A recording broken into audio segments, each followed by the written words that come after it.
অভিষেক মল্ল আপনার বিরুদ্ধে অনেকবারই মানহানি করেছেন এবং আপনি ডিফামেশনের জন্য এর আগেও অনেকবার এসেছেন, তো এটা নতুন। দেখুন, এটা নিয়ে আমি দ্বিতীয়বার আসলাম। প্রথমবারেও আমার নামে অবাঞ্ছিত মন্তব্য করেছিল, সেই জন্য এখানে ব্যাংসাল কোর্টে যারা সিনিয়র লয়ার্স আছেন, এখানে সঞ্জয় বাবু আছেন, সন্দীপ বাবু আছেন, গালিব সাহেব আছেন, আমাদের যারা আরও সিনিয়র আছেন, রাজাদারা যারা আছেন, তাদের সাথে কনসাল্ট করে আমি মামলা করেছিলাম। এখানে এসে তাকে জামিন নিতে বাধ্য করেছি, মামলা চলছে। গত কয়েকদিন আগে দেখলাম তিনি একাধিকবার আবার অবাঞ্ছিত ভাষায় আমাকে আক্রমণ করেছে। এখন রাজনৈতিক পরিচয় হোক, আমি বিরোধী রাজনীতি করছি, আদর্শগত লড়াইয়ে আমাকে আমার ভুলটাকে তিনি সংযত ভাষায় ধরিয়ে দিচ্ছেন আমাকে, কিন্তু আমার ভুল খুঁজেই পাচ্ছে না, ধরাবে কী করে। সেই জন্য তিনি বিলো দ্য বেল্ট অ্যাটাক করছেন। উনি বিলো দ্য বেল্ট অ্যাটাক করলে আমার পক্ষে তো সম্ভব নয়।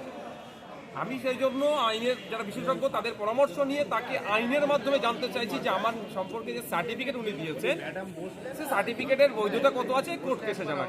যেভাবে উনাকে ন্যাশনাল হিউম্যান রাইটস কমিশন বলেছে নটোরিয়াস ক্রিমিনাল, আমি বারবার বলি সরকার সাহেব হচ্ছে নটোরিয়াস ক্রিমিনাল, ওটা ন্যাশনাল হিউম্যান রাইটস কমিশন তাকে সার্টিফাইড করেছে। তো আমি বলছি আমাকে উনি যে সার্টিফিকেট দিচ্ছেন, তো তার সেই সার্টিফিকেটের প্রমাণপত্র কি আছে কোর্ট কেসে জানাতে হবে। সেই জন্য কোর্টের কাছে দ্বারস্থ হয়েছি। বারবার বলার পরে আমি এটা নয় যে আমি আইন হাতে তুলে নেবো। আমি একজন ল মেকার, আমরা আইন তৈরি করি। আমরা যদি আইন হাতে তুলে নিই তাহলে সমাজ কোথায় যাবে, দেশের আইন ব্যবস্থাটা ভেঙে পড়বে।